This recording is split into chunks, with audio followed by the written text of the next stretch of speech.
welcome to episode 66, I think, of Cinema Curse. Oh, I didn't even fucking spotlight myself. I'm losing my. There's too many movies to talk about. We have 9 movies to talk about, so I'm just gonna get out of the way of it. I'm your wicked game master, Connor Lloyd Crews, and joining me today is the off-screen. Where's the fucking? Why isn't it letting me? It won't let me highlight him because he doesn't have a video of it. But Daniel's so here. Sorry. No, Hi, everyone. There's his voice. But also here is Bri Robert. Hey guys. And then I got to do last name alphabetical in my head. Then it's Scott Heaton. Hey everyone. And then Laura Nightingale. And Daisygreen Stenhouse. Hello. I want to thank Marina Sakamoto and her band Shunkin for the use of their song Curse off the EP She Nods for our opening. It's been 736 days since the strike ended and the AMPTP still sucks. How is everybody doing? Great. Yeah, pretty solid. Awesome.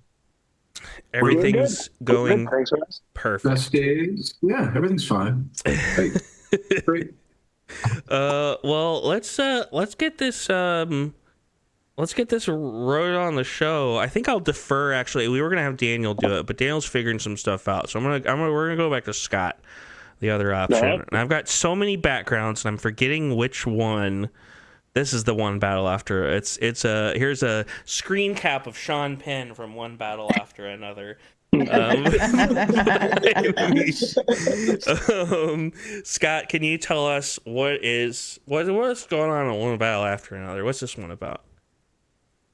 One battle after another. The new film from Paul Thomas Anderson is about a former revolutionary who is now a father, and him and his daughter are targeted by a current army soldier who was a former target of theirs. Soldier Boy. A current and former soldier boy who was a target of theirs, and they are on the run. They get separated, and it's really the story of Leonardo DiCaprio, Bob Ferguson's trying to save his daughter from Sean Penn. Yeah. It's what do other people think about this? I know most of us here are seeing to this one. Yeah. I liked it a lot. It was great. I had a good time. I really had a good time with it. Yeah. I'm excited to see it again. Oh yeah. I had a blast. Yeah, same. I love a rare. I feel like I'm a big fan of many people involved in this movie. I'm a big Paul Thomas Anderson fan, big Leonardo DiCaprio fan. I used to really not be a Sean Penn fan, and then I had to kind of give in and be like, okay, yeah, he's like one of our great actors. Especially in this. Yeah, well, no, in real life, he's an asshole, apparently. Yeah. Like, he's like a huge dickhead, but not like He's a creep. Like, no, he is. Like, when he was on that Oh, really? Real, Okay. or, I just one of thought those UK reality shows, and he was like literally an awful person. Yeah. Okay. I just thought he was like a dickhead. Like, I was thinking about, I know there's that story of he was just like fucking mean mugging Michael J. Fox the whole time on Brian De Palma's the war movie they made together, and at the end they have like a whisper moment where Sean Penn whispers to Michael J. Fox, and apparently, and we don't hear what it is, and he said like television actor is what he whispered to Michael J. Fox. And Wow. But I really liked this movie. I thought it was really, really fun. Sean Penn steals the show. The Christmas Adventurers Club is very fun. I mean, they're horrible people, but but they were the right amount of horrible. I feel like it is so hard given our current political real life to like make art that kind of satirizes our shit situation, or like takes a real stance kind of politically without it getting really, really either kind of like cloying or just like it's actually not that funny because it's too close to what's happening. Yeah. And I felt like this was a very strong, like, political film, but also just a really good movie. I think that's worth mentioning because, like, one person we did not mention is Thomas Pynchon. This movie is based off of the novel Vineland. Vineland, yeah, it came out in the 80s. Yeah. So way like this, the politicalness of this story has kind of been timeless, sadly. Yeah. Yeah, I actually wonder. I feel like the political stuff is a little, I don't know, surface level, I suppose. I feel like the movie is fundamentally just kind of about how much PTA loves his daughter or daughters. I think that's like my main takeaway. And I think because of that, I didn't like it quite. It's not like, it's kind of down there for PTA, but that's like, I really like most of his movies. You know, I was talking to my friend Paul, who I saw this with, and he loved this. I think he said this is one of his favorites with Boogie Nights, and both of those are a little down there for me because I think they're really fun and I vibe with them and have fun watching them. But there's not a ton there, I feel like, for me to like sink my teeth into compared to like The Master or a Phantom Thread or something. Sure. I do think. Go right ahead. I thought the politics were interesting in that, like, it wasn't necessarily, he wasn't making a stance about like any one thing in particular, but I think what he was talking about was like his generation, being of Generation X, and a disappointment I think they feel of fighting the system. But I think what he's saying is like maybe like they might not be winning, or just like the ultimate like we topped it over and we did it. But like I think the whole like his philosophy comes from the title of the movie. I mean, it is one battle after another, and to get into somewhat spoilers of just like Bob's journey, because if you watch the movie, Bob does not really do anything to like. He's a real Indiana Jones and the Raiders of the Lost Ark. Like, it's kind of an Indiana Jones thing where like the plot of the movie kind of happens without him. He's just kind of along for the ride. But he raised an amazing kid who is going to keep the battle alive. And you know, my roommate was like, "Well, it's kind of disappointing that like they have to keep fighting for us." And I was like, "Well, I think that's the point. Is that like you just live to fight another day is the ultimate goal." And I think that is his political statement. Yeah, I agree. But I think that's like why the politics really works. You know, because it's like it is this thing of, you know, in your youth, you have all of this, like, we're going to be the ones to do something. We're going to be the ones to make a difference. And then you kind of live long enough to see that, like, oh, even if you achieve that goal on that issue, that was the issue when you were young. Now there's a new issue for the new young people, you know, like it is one battle after another, you know, like, and so I think that generational thing is really interesting, and that kind of question of, because I feel like, I mean, and maybe I was just bringing a lot of my personal feelings into it. No, but I like these takes on it. It makes me like it more, honestly. I think that kind of question too of like, well, is it worth doing anything ever? You know, like when you're not going to fix all of it, you know, and there is going to be something, even if you like make headway on this one issue, you know, it's like whack-a-mole, another issue is going to crop up, you know, and I feel like that's part of the father-daughter question, you know, the kind of like, is it worth trying question. And I feel like the film has kind of takes the stance of like, you know, like you're going to lose some, but like we gotta try.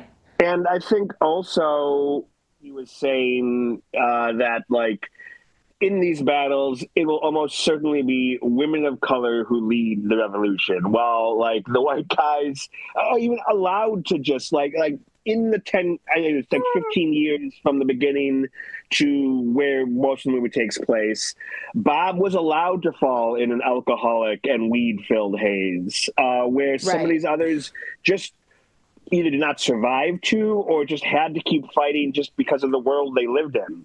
And I think that was another comment he was making.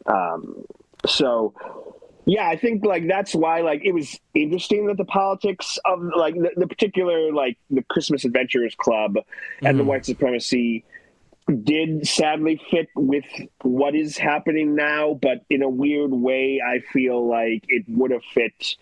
No it's evergreen. Yeah, it's evergreen. Exactly. And in a weird way, that gives me hope in that, like, as much as bad as things feel right now, like, it's kind of always like this. And this is not fascism's first, like, attempt. It's having a great moment at the time. I have to, like, fascism's moment in the sun has been amazing right now. But it is not the first time fascism has, like, crept on America's doors. You said it was the 80s when the book came out? Mm-hmm. Yeah. Well, it is interesting because I do also think, like, in some ways, we are dealing with the tail end of the project that kind of began in the 70s and 80s. Like, we are more and more like the conservative project has been a pretty like consistent through line since after the civil rights movement in the 60s. And so I think that's also probably why it's at least like held up in that 40 years, because we're sort of, every Republican president we've gotten since Reagan is like a more deformed, like mutated. It's like in the live action Super Mario Brothers movie when they devolve like the person. It's like each time they like do it a little bit, and then it's W. Bush, and they do it to Trump, and they're gonna get like, I thought it was gonna be Hulk Hogan next, but he's dead, unfortunately. So I should say, like, that mutation has also affected the Democrats. Let's not for sure. The good guys. Yeah. That's true. But sticking to the movie, I think also I found it to be like a very strangely hopeful film. While also being like outrageously stressful. I thought it had really, really strong, like just purely from a filmmaking standpoint, like the road sequence the car stuff at the end. Is one of the best like shot action sequences I've ever seen. And I feel like a lot of people in that movie were giving career best performances. Like, it's the most I've loved Benicio del Toro. I thought Regina Hall was fantastic. I really want to get a hand on the script to see if in the script, I imagine he is credited, his name is Sensei. Because no one, for people who don't know scripts, like, you don't write. There's no way like Leo's character is Bob Ferguson the entire time. It's probably like Pete at the beginning, or Pat or whatever, and then it probably becomes Bob after the time jump. And I'm curious how he's written in the script, because my guess is he's just written as Sensei. I think it's Sensei. Like, I looked at the script a while back. It's like Sensei Sergio St. Carlos or something. Every time he shows up, he calls him that entire I probably thing. just devolve. That's what like I'm it starts with his introduction. I'm sure when you intro him, you give him the full title. But I'm saying is like, what is the line that is above his dialogue? My guess is it would just be Sensei. But yeah. Speaking of that road scene, let's talk about the technical aspects of the movie. It was shot on VistaVision. Can someone explain what VistaVision is? Because I remember when I was sitting down to watch one battle after another, I literally pulled up my phone at the Vista, about to see it on VistaVision, one of the few places that play it in the world, which is cool. And I was like, what is VistaVision? Like, what am I doing here? Who knows? From my understanding, it's like ultimately another camera. that it shoots in a square format, which is why it was able to be projected on IMAX so well. Because I saw it on IMAX 70, and the entire thing, it was like watching a Nolan, where like the entire movie was IMAX the entire time. Right. And that's because it was easy to like translate that format. I think it's just a. I was probably a little more taken by the 70 IMAX and the VistaVision showing, just because 70 IMAX is fucking nuts. Yeah.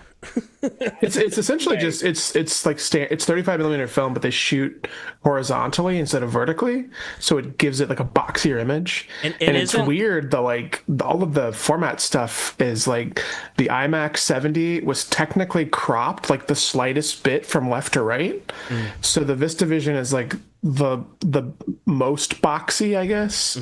I don't really know why. Like, they could have just cropped it to fit IMAX with little like letterboxing on each side, but they decided to crop it to the 143, which is really interesting.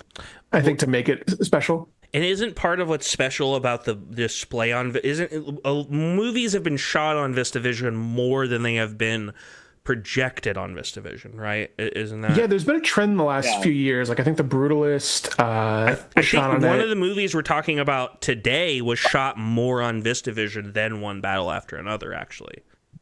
Yeah, but Bugonia. Bugonia. I was going to save it. Well, there's like a whole like it's the actor. I'm blanking on his name.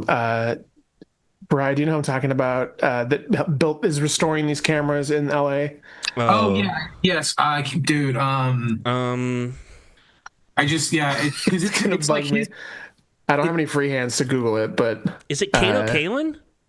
No, it's Giovanni Ribisi. That's it. Okay. No, Kato Kalin's the O.J. Simpson guy. Sorry. Yeah, I was like, what? Definitely not. I don't know who the answer was, but I knew it wasn't that guy. Apparently, Giovanni Ribisi is just like a big fan, hobbyist of it. So he's been restoring these, and so he's been lending them to people, so they're getting shot on. But the projection of it was kind of a big thing because it is like a clunky, very old format. I think the like thing they were advertising, a movie hasn't been projected on VistaVision since like the 50s, maybe. Yeah, because they've used the cameras since then for sure. I know specifically they used the cameras for a lot of effect shots in the original Star Wars films. The ratio basically makes like a higher resolution capture, yeah. so it's big for VFX. That makes sense. But it was cool. I mean, when I cool. watched it this time, it's like, oh my god, that's like you just hadn't seen something like the frame of like that since honestly like walking into the dome with the lighthouse. That was just a weird. Yeah. Like you really felt it based on the room, Yeah, I agree. But yeah, good movie. I don't have a whole lot more to say to this. I don't think we need to go into spoilers. Great movie. I will say for that car chase scene, seeing it on 70 IMAX, it was like watching those like IMAX movies at Six Flags, where it was like a roller coaster. Yeah, definitely. Stuff you see in the museum. Like, did it make you motion sick? Oh yeah, you could feel like the way when like it's going up and down the roads like that. I gotta give such a shout out to whoever the location manager of that movie was. Like finding that road, the building, also the sequence in Sensei's building. Yeah. Like I just loved the like internal geography of the movie, which I think is something that you so often don't feel spaces, and I feel like you really felt the spaces in a really cool way. The trap door, especially, I felt like I was in for a second in like a Wes Anderson thing, like it was just so quirky and this like this is a great set piece. This whole setting. Yeah. I also think I'm attempting to get my camera to work. I'll fix it in a second.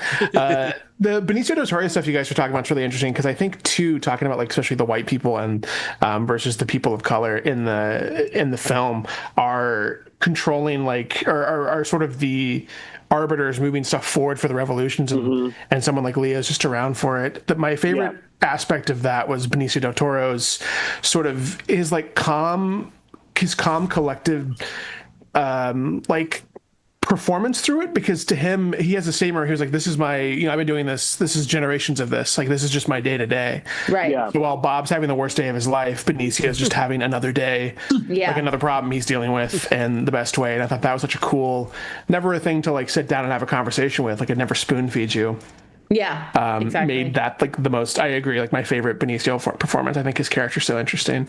And I was looking up, I read Vineland before, when this got announced, and it's kind of the same thing as There Will Be Blood and Oil, where he like clearly read the book and took the most basic plot of like, this is an oil man in whatever, in the Great Depression era. And this one is like a father daughter kind of drugged out revolution trip, but he moved the date like it's modern rather than being in the 70s and 80s, and so he took like the bare bones and then made it his own, which I think is a really cool way to adapt these things.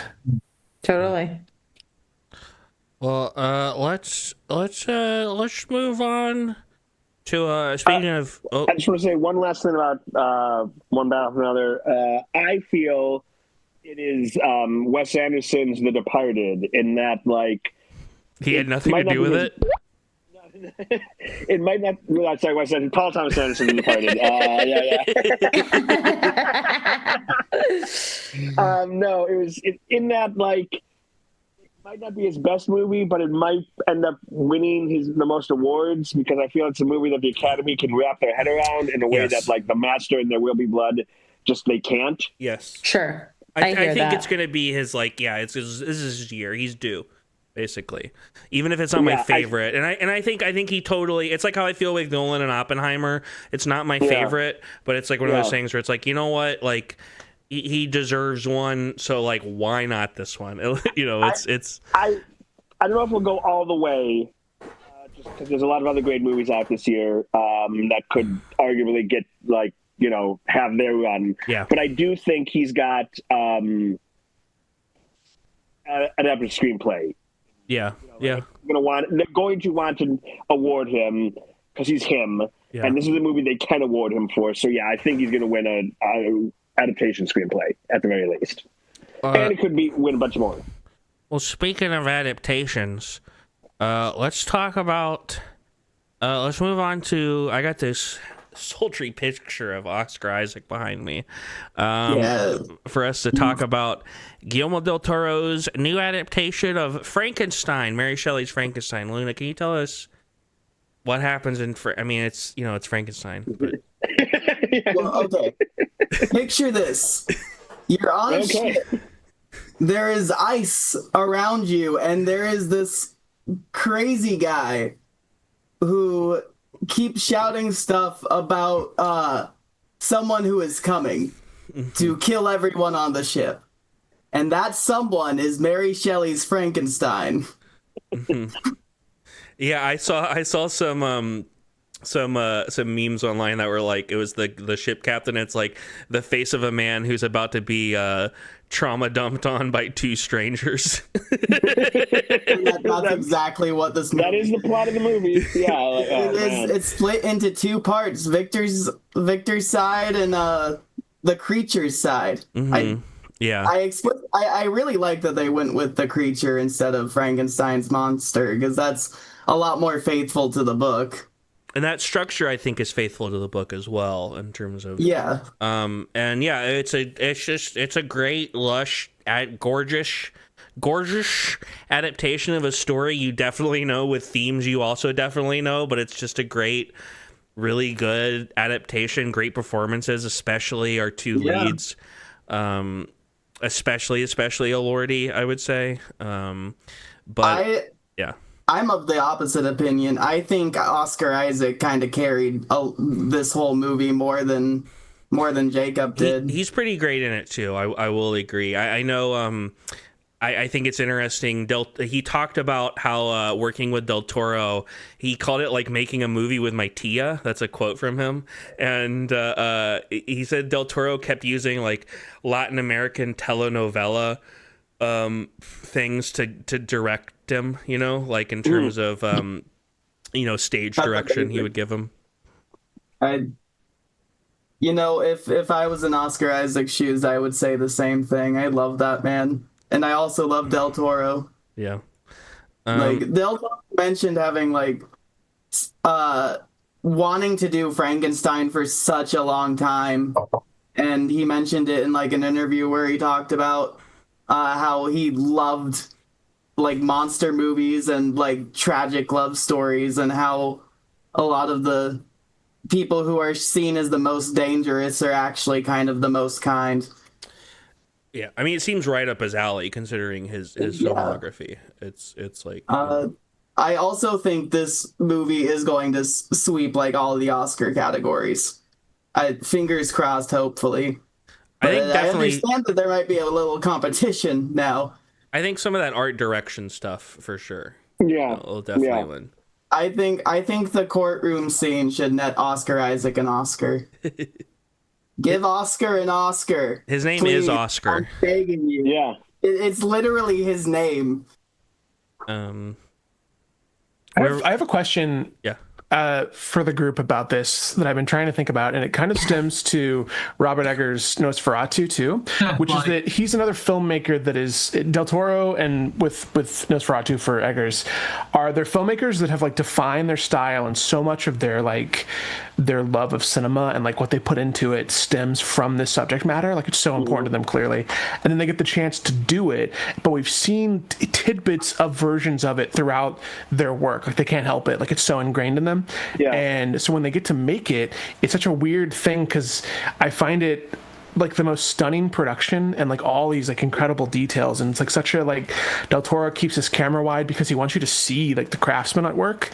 Like he is like, look at what we've built. Yeah. It's like kind of a stunning. But I also wonder, like in wanting to be faithful, I think the changes he made from the book for the movie are interesting, but they mostly stay kind of true. But I was curious if anyone feels like in being kind of safe with it, I almost wish he like went super weirdo mode. Like on one end, I'm like he understands the story and what it means to him, so he has to make that version. But I'm also like, what if he just went like nuts because he's made Pinocchio. Even like Hellboy, Pan's Labyrinth, all has little elements of these like similar type of things, and I can't help but wonder, like, are they too close to it? Do they love this so much that they can't? I think that's the thing. Why would like for both of them that this was their passion project. Like no matter what, they had to do it. Obviously, like Del Toro's taken a lot longer to get to his. But I definitely felt that like the biggest comparison I had with that, and not because you're like, oh, we're watching two monstery kind of things, even from a filmmaker point of view, because like Del Toro, despite this world being very cold and what it was so warm and filled with so much love, because it's that Del Toro approach versus Eggers. It's just cold love. Everything is just, which I appreciate. I love that so much, but I love how a filmmaker approach can really define how this goes. I also think that like they're so in it they can't drift and go crazy and go into wild mode. I said this the other night and you kind of disagreed with me, but like Del Toro's Frankenstein is about love. Eggers' Nosferatu is about being horny. I mean, that's like a semantical way of looking at it. Like if you're like, oh, I want to put perv mode on, then yeah, go for it. Well, it's hard. It's impossible not to watch either of them and like feel the love for it. And it's interesting too because Del Toro's talked about that he wants his next project to feel nothing like this. Mm-hmm. Mm-hmm. Yeah, I did kind of feel that, especially with Del Toro, where like watching it the second time, I was like, this almost feels like a finale of like his next movie can't be like another misunderstood monster. Like you've done it now, like even like Shape of Water and stuff, where I kind of was like, part of me was like, you're still doing this shit, and obviously it's great, and I liked it a lot. But yeah, I am curious to see like, okay, now I feel like you're done with the misunderstood monsters now, right? Unless you're doing Hellboy 3. Yeah. Then you can do them again. But otherwise, I feel like we've seen that. My absolute favorite Del Toro movie is Hellboy 2. I think my favorite Del Toro scene in general is Hellboy and Abe Sapien getting drunk together in Hellboy 2. I love scenes of like superhero comic book characters just like chilling and drinking and hanging out, and I would love Del Toro to make a Hellboy 3. That would fucking rip. Honestly, I remember when watching this movie when it ended, thinking like, if there's like a post-credit scene where like it tells like this whole thing took place in the Hellboy universe, I mean, that's fine. Like, I'd love to see Frankenstein and Hellboy, because he kind of becomes Wolverine, like because he has this like I don't remember that from the story of him being able to like rejuvenate so quickly and fast. Frankenstein might be in the Hellboy universe in the comics also. He probably is. Probably there's some version, but like, yeah, let's watch those two fights side by side. It's a great origin story. Yeah. It's definitely way more violent than you're expecting. It's funny, I saw this and a movie we're not talking about because it's definitely, some of these movies are definitely not going to get nominated for anything, but they could have potentially. Predator Badlands was never going to get nominated for anything. But I was like, I watched both Predator Badlands and Frankenstein this last weekend, and I was telling my mom about them, and I actually think she would like the Predator movie more, mostly because of how weirdly violent the Frankenstein movie gets. But she was like, no, Predator seems too intense. I'll watch Frankenstein. And I'm like, all right, we'll see how it goes. It's interesting you say that because for both One Battle After Another and Frankenstein, I think they're going to do well in the Oscar season because I feel like us with like a film mindset like them and our parents like them. Like my mom really loved Frankenstein, which I think is such like the card of like, okay, this has like an appeal across the board. Yeah. And she was in the same thing that when I was watching this with my mother last week, she was in town on her phone and she was looking up what Jacob Elordi looked like in real life. She doesn't know who he is. And then just had photos of him up and was like, he is so handsome. And that became like the back half of the movie. So success. That is such a mom coded watching a movie. And I was like, Oscar Isaac's also on screen. Yeah, he's literally there. Also, and I also think we should point out Waltz, Mia Goth, Ralph Ineson, hubba hubba. Yeah. And Mia Goth belongs in Del Toro movies. The energy is matched there.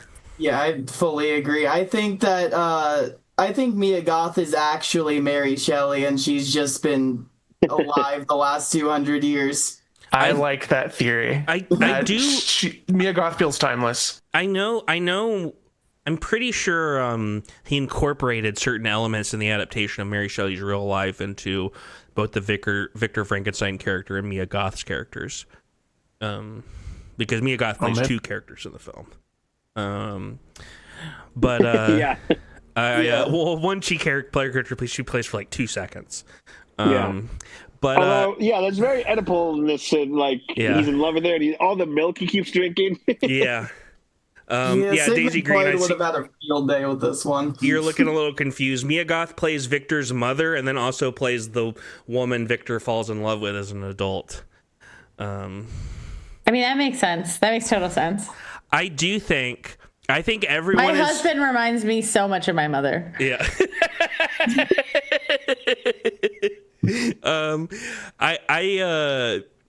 Yeah, don't even get me started. This is something, it's kind of unrelated to what we're talking about. I watched this online because I wanted to watch it. I watched it with Luna and my friend Bella. But I do think it is kind of a crime that Netflix can just not release movies, really, and they qualify. I understand, like, forewalling a movie for something small, documentaries, things like that. I think the Oscars should introduce a rule that you have to in order to qualify for Oscars, there should be some sort of ratio of budget to number of screens you are on that you have to pass in order to qualify for Oscars. You know what I mean? Like, if your budget is over, 50 million, you have to play on this many screens. If it's over 75 million, this many screens. I think that would be, so you can't just stick it in the theater you own for a week. Exactly, 100%. I think the Oscars should 100%. I think everyone here probably would agree with that. I think that would be a great rule. I don't know what the exact. You'd have to figure out. Have people debate over what the exact numbers are. I don't know. The issue with that is like, always just Netflix. Like, there's theaters that don't want to play Netflix films. Yeah, that's true. Yeah, the Frankenstein had a bigger rollout than I expected. Yeah, I mean, I got to see it on IMAX. It was pretty amazing. They did. I won't say the theater, but you can deduce. I went to see it advertised as a film print, and there was like 6 of us in the theater, and it like wasn't the film print. And afterwards, I was like, "Hey, like, what happened with the film print?" And they were like, "Oh, sorry, we didn't think anyone would notice. Like there was an issue with it. And I was like, was the issue that there were 6 people in the theater and you didn't want to pay a projectionist? Like, it's so weird to not. Like, I mean, I kind of get that. It does seem like a pain in the ass. Yeah, but then they're like, well, we'll give you a free ticket. And I was like, well, I don't have time to come. Like, I can't come back. Yeah, that's like a weird thing to not. I have a kid.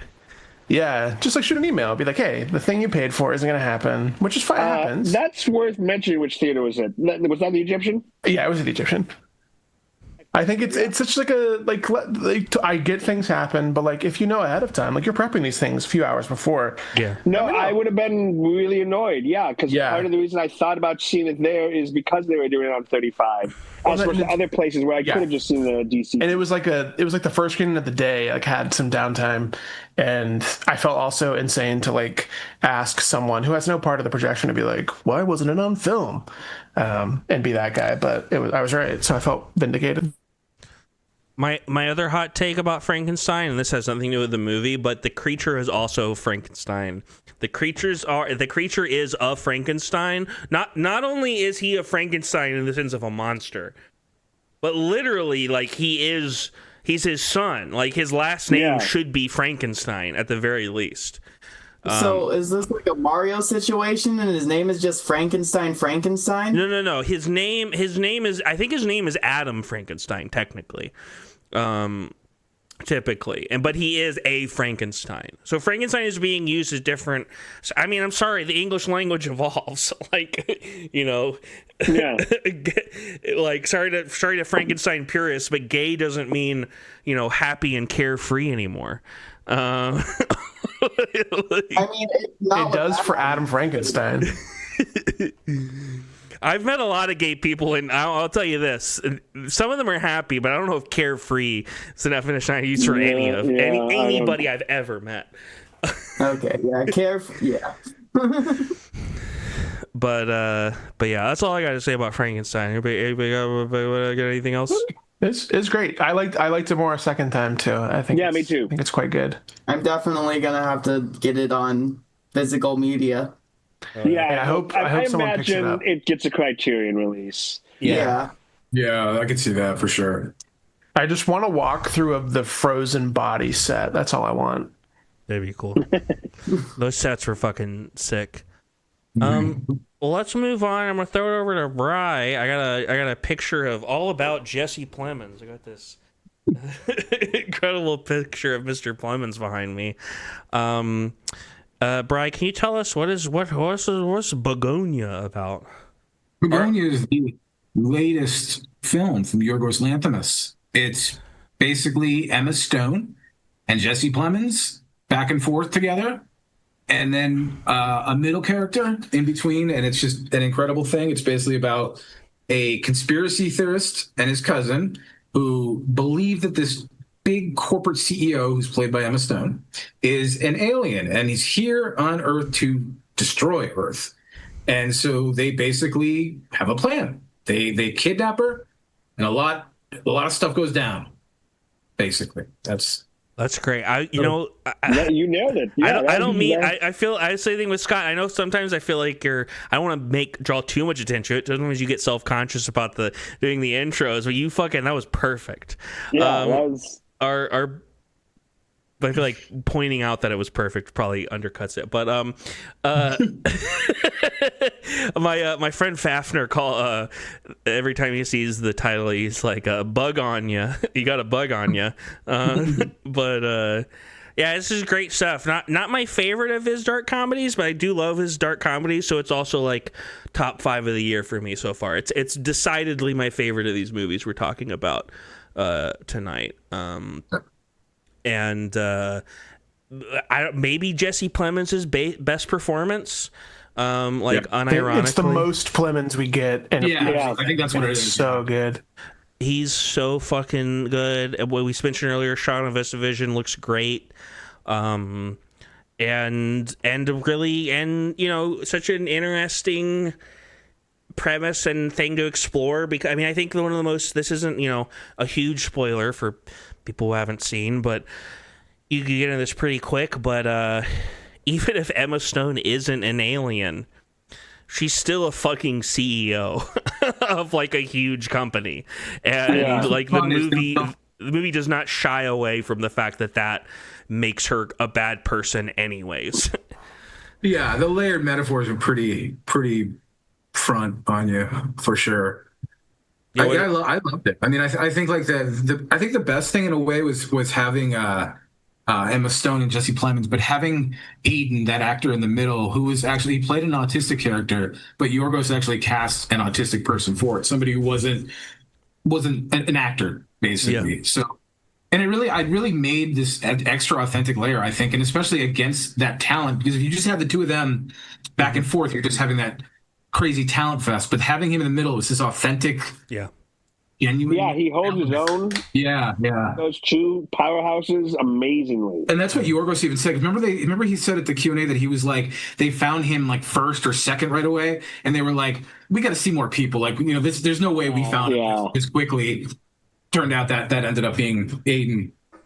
Yeah, he's great, and it's a really small cast. It's basically like 5 characters, and and one of those characters is barely in the movie. Like, she's fucking on her deathbed the entire time. It's just like in 2 scenes. Shit. Yeah. And then one of the guys from Cumtown shows up in a cop uniform. I like Stavros's bit on, it was on one of the late night shows, but he was like, Yorgos called him up and was like, I need a character, I need someone to play a police officer pervert. I know the guy. He delivers. That is for sure. Yeah, I actually believed him. Yeah.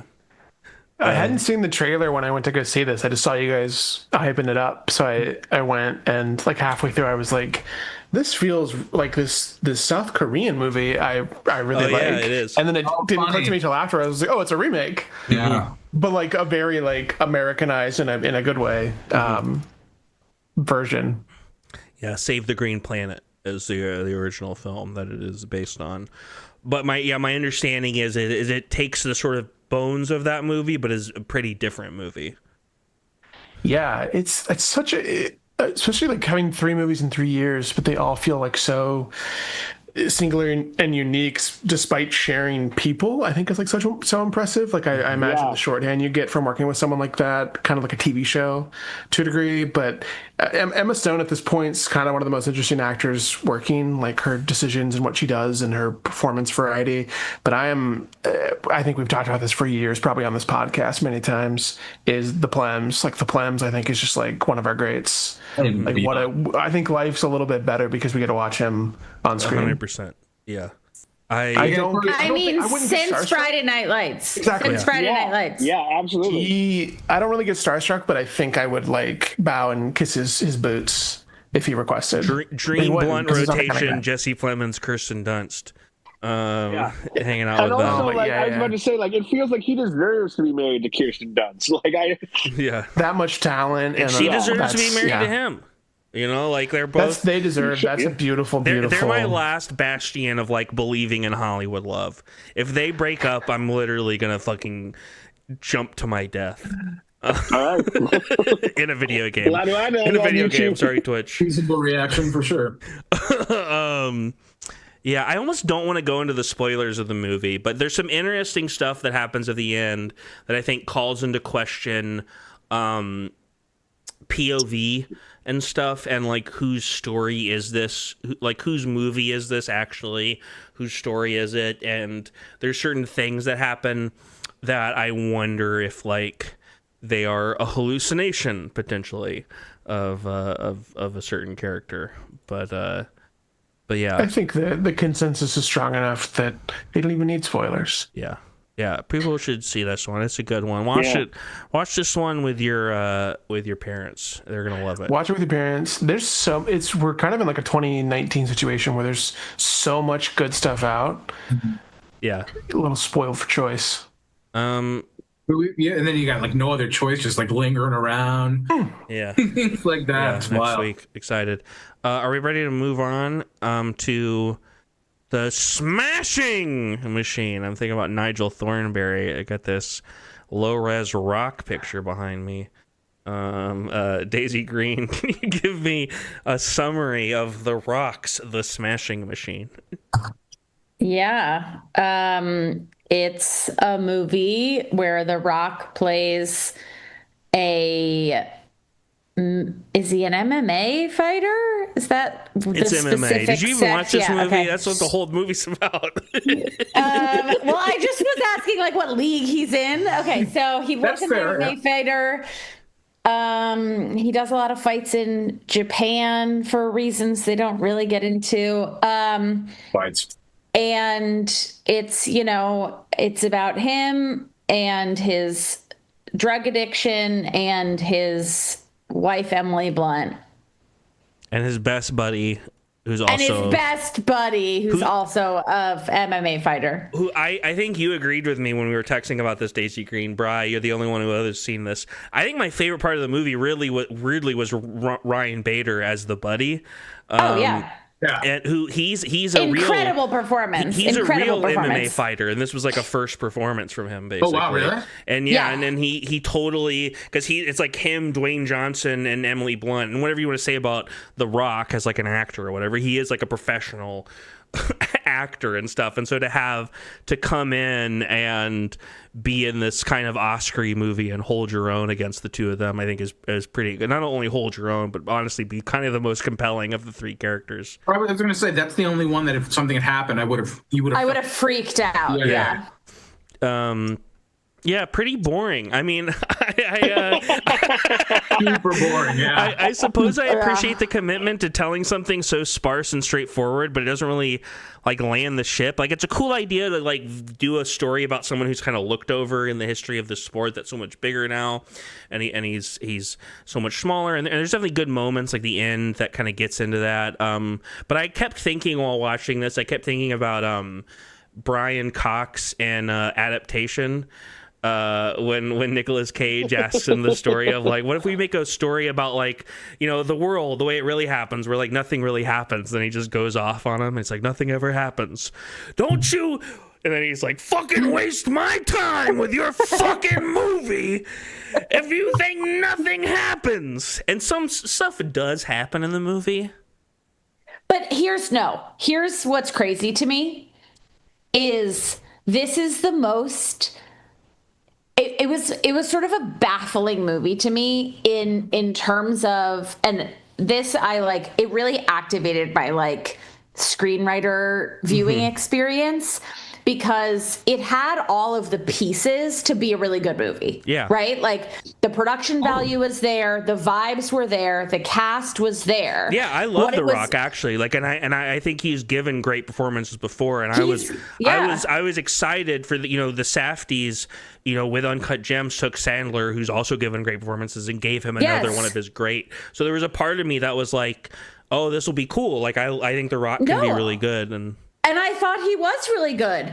And the issue I had was purely with the script, which unfortunately means that the movie as a whole added up to nothing. Yeah. Because like it was so many important scenes happened off camera, which is insane. Yeah. Like, is completely insane. There's like one dramatic hook in the movie, which is that bull, I feel like, and that's like the one thing that kind of works. Yeah. But I just like, there was so much about Emily Blunt's character that made no sense to me. And she was like, she was such a waste of her. Like, she was so good, even though her character in the first half of the movie had an entirely different personality than her character in the second half of the movie. But like, and I had a friend who saw the screening that was like where Benny introduced the movie. And basically when he introduced the movie, he introduced it as like, yeah, well, I saw this documentary about him and I just thought it was so amazing. And I just like loved the documentary so much. And I've heard from people that this is essentially like a shot by shot recreation of the documentary. That's what I've heard too. Yeah. Like, which I'm like, okay, that makes sense. Cause it had the POV that was just like, isn't this guy's life wild? Totally. And then you're just looking. You're like, okay, there's got to be something. Trapdoor here. We're gonna find something. Yeah, or something. Yeah, or just even like, yeah, it just. I don't know. Yeah, it never is able to like take off. It kind of like I understand. Like I think he wanted to focus on some of those like in between moments, but you gotta focus on some of the bigger moments too. And... I think you just have to have some sort of point of view. Yeah, I did like your review about the big strong man thing. Oh, if you want to explain that. Yeah, my Letterboxd review was that the movie was mostly mid, but Emily Blunt calls him her big strong man, which is what I call my cat, and I really liked that part.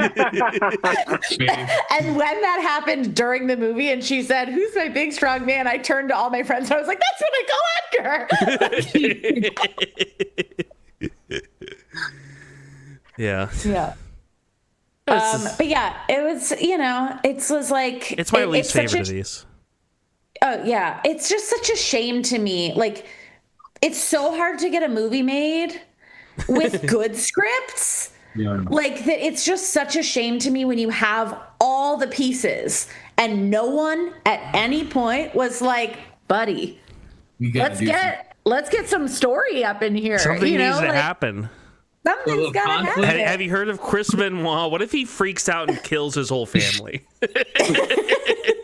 I mean, that would have been a lot, I would have been like, okay, we're into this. Yeah, that actually would have been a better movie. Way better. Somebody's going to make a Chris Benoit movie, and it's going to fucking rip. If people don't know Chris Benoit, the Dark Side of the Ring documentary episode, it's a very sad story. I'm speaking about it very callously. But I think, there is this weird thing, because I liked the Iron Claw. Yeah, Iron Claw's great. Iron Claw's great, and that was one where, like, I had read that article that's based on years and years ago and was like, God, this is a crazy story. Like, someone should make this movie. But that was my reaction, right? So I'm like, I'm not the person to make that movie, because my movie version of this would just be like, this story's crazy. Yeah. Where, like, that movie had such a strong point of view, which was like, I used to be a brother, like, really boiled down to, like, I am making this for a reason. And it's to tell, like, this specific sliver of this story from this specific point of view. And I'm like, it drove me crazy. That is a truly wild, real story. Like, the fact that they had to, like, the fact that many brothers of his died. They had to cut a dead brother. They had to cut a dead brother because, like, this is too much. Like, we can't, 3 dead brothers is one thing, but 4? We don't have that in our budget. Our budget only allows for 3 dead brothers. I would have loved to see whatever room, like, whether he decided ahead of time to cut a dead brother or someone in a development meeting or something was like, it's too many dead brothers. And honestly, they're probably like, well, he's not going to complain. What are we going to do about I feel it, like that's something you do in the script, the early script structure stages. Yeah. When you're like, this is repeating beats. Like, we gotta combine some of these. Yeah. But yeah, well, that's a smashing machine. That's a smashing machine. Let's move on to Die, My Love. The new movie from Lynn Ramsey. Katniss Everdeen and Edward play house, and things go poorly.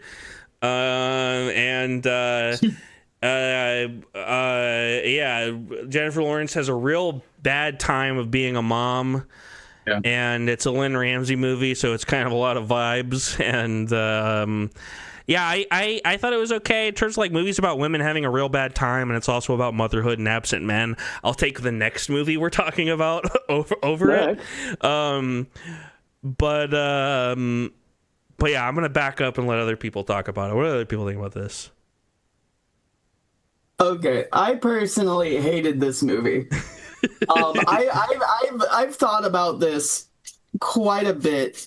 Now, this is the first Lynn Ramsey movie I have ever seen. No. So this was probably not a good one for me to start with. But for sure, no. When I so much stuff happened, and I'm a very story oriented person, and the first thing I thought of when this movie started was like, who are these people? Why do I care that they're straight and they're having sex all the time? That seems a little weird. It's Katniss and Edward. I would argue it's Katniss and Vampire Batman. Yeah, he doesn't look like this. And like this movie starts out like Jennifer Lawrence is pregnant, and apparently they're not married at this point. And then like the timeline is so incomprehensible.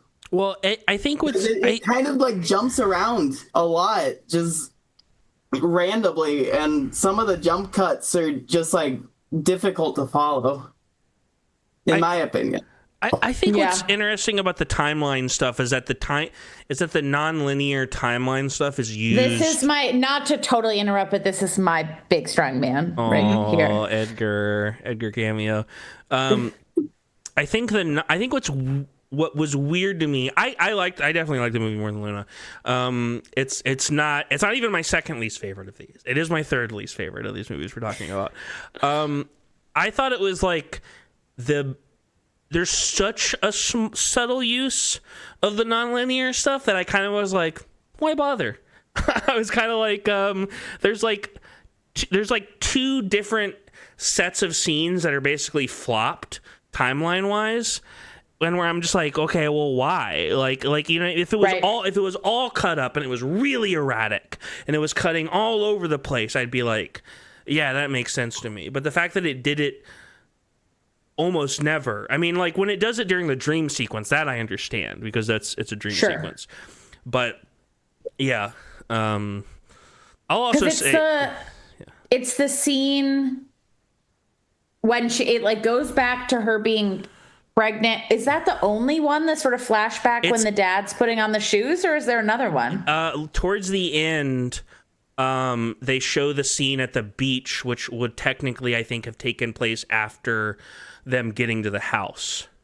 Yeah. And it's just like, why? Like, there's literally no reason to swap those. Again. Wait, scene at the beach, which would have taken...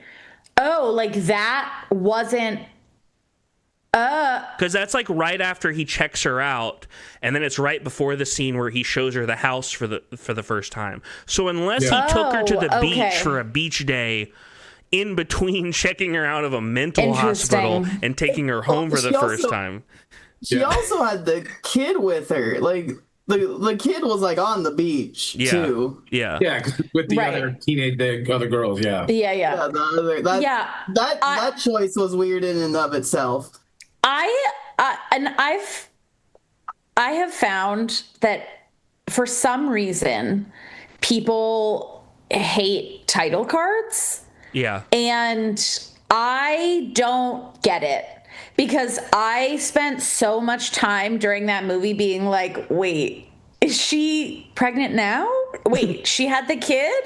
Like, because also she kept like being in the house and the kid wasn't with her, and it was because she's a bad mom, like leaving her kid outside. But I was so confused a lot of it, which I don't love, because I just feel like that's like a waste of my movie watching time, me being like, wait, where are we in the movie, instead of just knowing where we are, especially because I don't think that's the point. Exactly.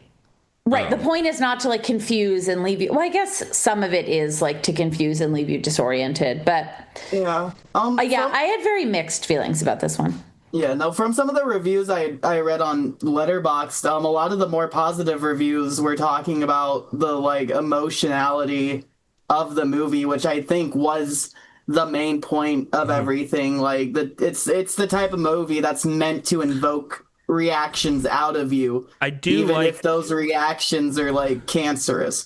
I do. Well, you're describing a Lynn Ramsey film, and that's the thing right now. That's what I genuinely really. It's again not my favorite either, but I did really enjoy it just because I felt like you're watching a lot of Lynn Ramsey shit. Like again, their sound design. I know Luna, that was one big thing you mentioned, the sound and how awful it was, but like that's what she does. She just wants everything to be uncomfortable, even if it's the most basic of scene. It's going to be uncomfortable in a weird way. And I don't know, something on it for a bit. I did get that. Yeah, and I do think.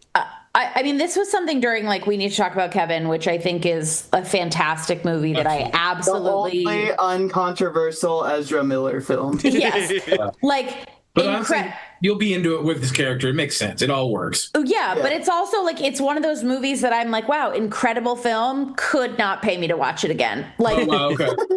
Like just because it was like the whole time you're like something bad's gonna happen, because she's great at her job of being like something really bad's gonna happen, and I felt that in this movie, like from the beginning, the second she left that knife next to the baby, like 10 minutes into the movie, I was like, we're cooked, something really bad's gonna happen. When that dog showed up, I was like, all right, buddy. All right, pal.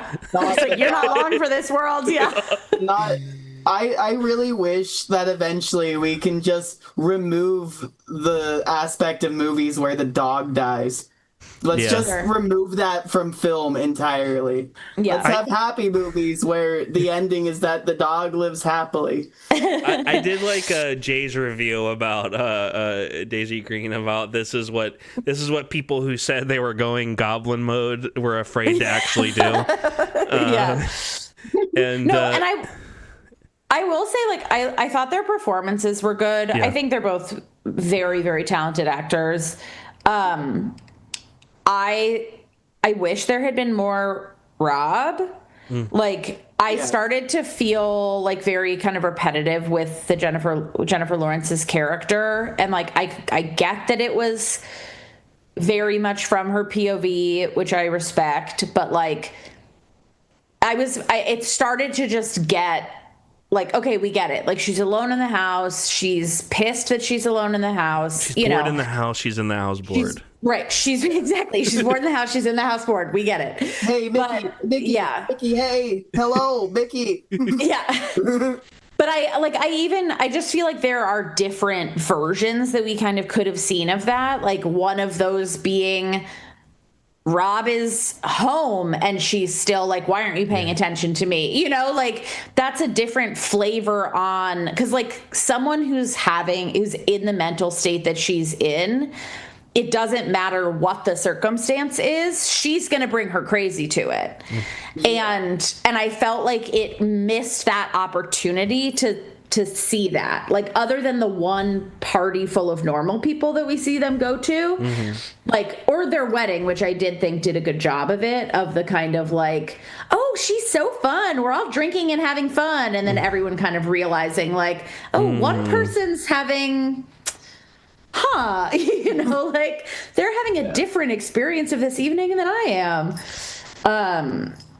I just like missed. I was like, take her crazy person and put her other places. And like, I loved the scene at the convenience store when she's yelling at the clerk. I was like, more of that. Like that was about the best for sure. Like just put her in more scenes with more people. Like I get it. She's bored at the home. Give her other stuff to do. Agreed. Speaking of actors, there is another point I want to bring up, and that is the complete waste of Lakeith Stanfield. Like you have the guy from Sorry to Bother You, and you're just giving him like nothing to work with. That's he is just kind of there. It was just a nothing character, and the storyline that he was involved in went like basically nowhere. We're also this is an extremely white group, but there's like something weird about. There is something weird. There's something weird going on there with the fact that it's Lakeith Stanfield is in that role in that movie. There's something weird. There's something weird going on with the Wikipedia article for this movie, because it says describes this movie as a comedy. Partially, which is crazy. And also it says I was reading the description of the plot, and it says that Pattinson is confirmed to be cheating on Jennifer Lawrence away, and I'm like, he totally is.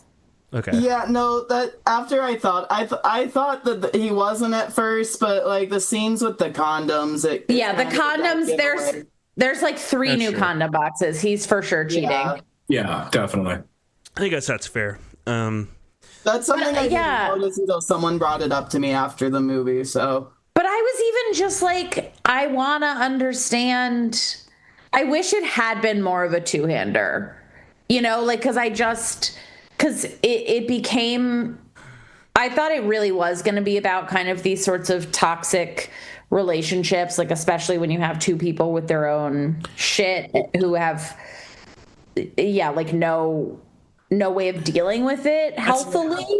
The title makes it seem like it's going to be about the 2 of them kind of facing off in a way. Yeah. And he's like absent for a lot of the movie. He's absent for so much of it. And I'm like, I would have like cut down, not to be like, take the woman off the screen, but like, I would have happily taken 30% less of her storyline and had it be from his POV also, and like seen much more of the like, here's the unreliable like narrator of this relationship between the way that these 2 people are experiencing it. And like, it just wasn't that, which fine. That's not the movie it was, but I wish it had been. That's all I got to say about that film. Dime of Love. Yeah. Well, I will move on. I'm going to go over to you, Scott. Can you tell me about the story of if I had legs, I'd kick you? Rose Byrne plays a mother with a child who has unspecified. Unspecified. It involves a tube, an eating tube, but a medical condition. And she's on her own. Her husband's away, and it is one battle after another for poor Rose. Yeah. Her apartment gets destroyed. She's in a janky motel. She has to deal with her kid. She has to deal with just the medical people with the kid and the school, and she's stressed. She's at her wit's end, and she doesn't quite know how to handle all the stress. And she's a therapist, and we see her dealing with clients who have their issues, but then she is seeing Conan O'Brien, who works at the same therapy clinic as her, but she is her patient. Yeah, I thought it was a pretty good reveal. I didn't realize she was also a therapist, so the way they revealed that, like, oh shit, she's a therapist too. Like, yeah, the way they do it, and this is pretty early on, so it's not a huge spoiler, but we see a session with her and Conan O'Brien, and then the session ends, and Rose Byrne gets up, exits the door, walks down the hallway, and then walks into her own office, and then gets ready for her for a session with one of hers. I love this movie. This is my second. I was behind Bugonia. That's like the beginning of. That's like the cold open of Shrinking. Oh really? Oh hell yeah. okay. It's a huge mood. Rose Byrne is fucking incredible in this movie. Yeah. I want her to get a million awards for this one, because most of the movie is basically just close-ups of Rose Byrne having the worst possible time. Yeah. If you enjoy close-ups of Rose Byrne's face, boy, it's movie for you. Stressed out face, I should say. Yeah. She just like she's having a breakdown. You completely. It's interesting because she makes poor choices throughout the movie, but you completely understand why she is making these poor choices. And you don't necessarily go like, well, what else is she going to do? But you're all like, okay, well, I do see where she's coming from. Yeah. It is funny. This is definitely, I think this movie you could call a comedy in a way, but it is funny that AMC lists this just as a comedy, because that does feel like a real, not exactly what you're going in for. It's definitely more of a comedy than Die My Love, I'll say that. Yeah, I could see that. Like, even with Rose Byrne, she's mostly been in comedies as of late. And I feel like it actually takes somebody who can do comedy to do this kind of role. Like, you need to obviously have the acting chops, but I feel like you need to understand comedy a certain way, because sometimes it does just get so heightened. Yeah. That, like, you know, especially that scene with the hamster, like, it's just like that part is like, okay, yeah, this was legitimately funny. Yeah. Even as it is awful. It's a little bit like, it reminds me of like Uncut Gems in a way, and where it's like, I'd say that would be a very good comparison. It's just like so fucking stressful that like when it just like buries you so deep in those situations at a certain point, you just kind of gotta laugh, or you're just gonna freak out or something. And then also, you know, I think it's notable that I think one of the biggest things I heard about it that made me interested in seeing the film the first time is that it co-stars not only just Conan O'Brien, but a musical artist, A$AP Rocky. And I say they're both really good in it. And I say this genuinely as the biggest compliment I could give them. Like, I think genuinely the best thing about their performances is that they don't distract from Rose Byrne. Like, you're never sitting there going like, oh, that's Conan O'Brien, oh, that's A$AP Rocky. It's all still about Rose Byrne, and they do a good job of supporting her performance, essentially. A$AP Rocky's character is pretty interesting. Yeah. Because, like, you obviously know what he's going after, what his intentions are, and it's just like, oh, you're not quite aware of just the level of crazy white woman you are pitching your wagon to. Like, you're obviously aware that there's a bit of crazy in this white woman, but not you are not prepared. No, not some of the stuff she does. The without getting specific, but the thing with the tube towards the end, I was sitting in the audience like, it was so funny because I literally saw this movie today. And it was like 1:30 in the afternoon. It was a pretty packed theater, and you could tell everyone was kind of like, what are we doing at 1:30 in the afternoon on a Thursday? What are we watching? Like what? God, not to mention you were like deep in. You didn't even. It was like not the 16. Not you were at the mall. You went to the 8. Like, you had to really commit. That's where it was played. Yeah, sometimes you gotta go to the 8. No, you don't.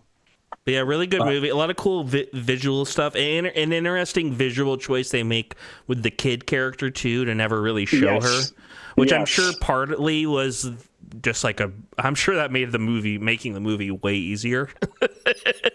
But also it does create, like, there's like it creates something, and then, you know, without saying too much, but the movie may or may not eventually show more of the kid, and I would say it helps put you in like the stress situation. Yeah, because it's like, I feel if you saw the kid's face, you'd still be like, well, it's a kid, what are you gonna do, you know?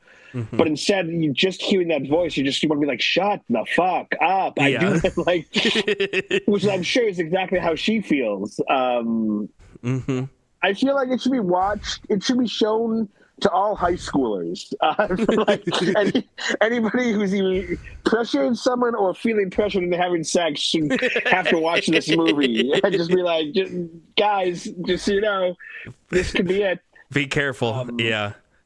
Yeah, because I think just like, more than anything, like, obviously it's just like the being trapped in parenthood, and like, I think she even says like it wasn't supposed to be like this, and you know, it's just like, yeah, you know, like, she's doing everything she can, but she's only one person, and like you know, like, even her husband's character is an interesting character because like, he's not like a bad guy, but he's not around. He's not around, but yeah, like, when he does come around, you're like, okay, yeah, he's also doing his best. And I could not tell what actor was doing the voice, you know, until they finally showed him. Yeah. Like, every time I heard the voice, I was like, is that Albert Brooks? Actually, I thought it was Robert Smigel for a little bit. Like, I was like, that's the name they could get it. For you to poop on. Yeah, I thought like I thought maybe she just really loved late night, and she's like, okay, get them all. And I liked it. I will say, repetitive, but a little goes a long way. And after a certain point, I was like, oh yeah, I get it. She's stressed out and depressed. It's like, pretty short comparatively. I mean, it's not super long. Really. No, I don't think so. But I just remember, like, even I checked the clock once, and I was like, it's only been a little over an hour. Like, so there's still more to go of like just. Because it's also not very plot driven, so like it's hard to tell. Like, are we coming to the end? Are we in the middle of the story? Because the story is just her being trapped in this situation. Yeah. Well, we got to move on to two movies that only I have seen, so I'm going to try to get through these really quick. First of all, we have Catherine Bigelow's After the Hunt. Or not After the... No, fuck, I'm mixing them up. House of Dynamite. She did a House of Dynamite. Luca Guadagnino did After the Hunt. That's the other one that only I saw. Yeah. House of Dynamite. It's a weird. It's the first section. This is such a weird movie to talk about with spoiling it. Who cares? Does anybody care about spoilers about a House of Dynamite? Can if you do, I guess like go away. I mean, these aren't even huge spoilers, but like the way the movie works, it's basically like Doctor Strangelove but serious, where it's like a nuclear missile has been launched, and it's like what would happen. Like, how does this all happen? Yeah. And the movie is structured. It has these 3 sections. And each section focuses on a couple of characters up until the point where the missile is going to hit. I think it's like Chicago is where it ends up being. And then it flashes back and then shows more characters. The first section is really tense. But you think about something like Weapons. Like Weapons you can do that structure where you keep like pulling back, because each time you pull back, you then go forward further than you were before. And House of Dynamite really handicaps itself by just like not ever going forward. You never get to see what happens after they rewind back. So every time they go to that point, it just rewinds back and keeps rewinding, and you never go past the point of like the bomb blowing up. And it's just, you feel kind of blue-balled by the end. Like, I genuinely don't understand why she didn't just overlap the entire film. Like, why didn't all the stories take place at once? Because I understand not seeing past the bomb blowing up is part of the story. Like, it's more about like the consequences and the choices we have to make and yada yada. But it's a very weird narrative choice to make, I think. Still pretty enjoyable as, like, you know, competency process porn, you know, seeing people like good at their jobs and the process of all these things. Reminding me of like Shin Godzilla a little bit. Not nearly as good. It's definitely military propaganda, not in the sense that it makes our military look moral, but that it makes our military look really strong and like you don't want to fuck with us. But you know, this is my second least favorite of these movies, and I have Kelsey Grammer behind me because Jared Harris's character in it reminded me a little bit of Kelsey Grammer from Money Plane. But yeah, let me switch over. The other one that is only me. So yeah, I don't know. Check it out, I guess. I don't know. It's on Netflix. I also saw Luca Guadagnino's After the Hunt. I am bummed no one else saw this. I'm a big Luca head, so I saw their opening weekend. It's interesting. This is a movie. It has a higher Metacritic than Rotten Tomatoes, which is always interesting. It has a really low. It's like a 37 on Rotten Tomatoes and a 50 on Metacritic, which is a lot of. What's the difference between the two? They're just different. Metacritic usually, almost every blockbuster, like if you look at Marvel movies, every blockbuster on Rotten Tomatoes has like a 90%, and then on Metacritic it'll have like a 60%. And it's because Rotten Tomatoes is just like a pass-fail system, essentially. Everyone's just saying yes or no, and Metacritic is actually more of a weighted in terms of like what they thought of it actually. And I'm also bummed that no one else saw this, because I feel like, you remember Daisygreen And I do not want to relitigate this movie, first of all, before I say anything. Do you remember last year on one of these episodes when we talked about Amelia Perez a month before everyone else saw it? And neither of us loved it. We both thought it was like... You're like, it's fun. Okay. We like some of the musical stuff. We thought it was like there were certain aspects that were more interesting. We were comparing it to Wicked, and so some of the like choreography and stuff is definitely more interesting. Then like a month later, everyone in the world saw it and was like, "This is the worst movie ever made." Yeah. and there's a part of me that's worried about with After the Hunt, that like people are gonna like that I'm gonna say something positive about this movie, which I liked quite a bit more than Amelia Perez. Part of it is just I'm a big Luca head. Uh-oh.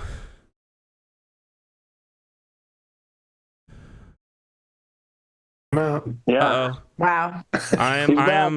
We are back. You got taken out by the After the Hunt mob. I know, it's fucking It was crazy. probably a curse because you mentioned Amelia Perez. Yes, that was probably it. We're done. We're actually done talking about this, so we're gonna have to. I just want to add, as a trans person, that film offends my entire existence. That is very fair. That's so fair. And okay, to be fair, Connor and I were not like, we liked it. We were like, why were people saying that was like a great movie? Yeah, we were actually more like, why are people, we like enjoyed it because it was interesting and different, I think, Yes, and we were like, I'm not getting why people are like, wow, Amelia Perez, why it won things, but we were like, okay, we like that musical number, feels like it should have like picked a lane and done that well instead of all the stuff. And then a month later it was like, it's a terrorist film, and we were like, oh, cool. All it takes is a couple of tweets. I think that if you ever want to watch Amelia Perez, you should instead go onto YouTube and look up Johann Sacre Bleu. Yeah. Oh, I watched it. Film from a trans woman who is mocking the movie. Yes, I did watch that. Mainly French, but clearly set actually in Mexico. I will also say the guy who made Amelia Perez made Un Prophet, and Un Prophet fucking rips. So, like, he gets a little leeway from me. But again, I didn't want to relitigate Amelia Perez. After the Hunt, we have. Okay, so After the Hunt, you liked more than Amelia Perez? Yeah, quite a bit. I mean, I like Luca a lot. Like, I'm a big Luca head. Luca's like one of my favorite working directors, I think. I'm curious. I will be really curious. I think people have been maybe misinterpreting the film. I understand the idea of like, because the plot of After the Hunt, if people don't know, is basically Julia Roberts is an academic. She works with Andrew Garfield and Ayo Edebiri are underneath her. And one night after a party, Ayo accuses Andrew of having raped her, or kind of. It's interesting. That word is actually never really used in the movie, except like towards the end, which I think is part of the film, like part of the point. Andrew Garfield says like, no, actually, I was confronting her for cheating, and so that's what was going on, and she's trying to get out of it.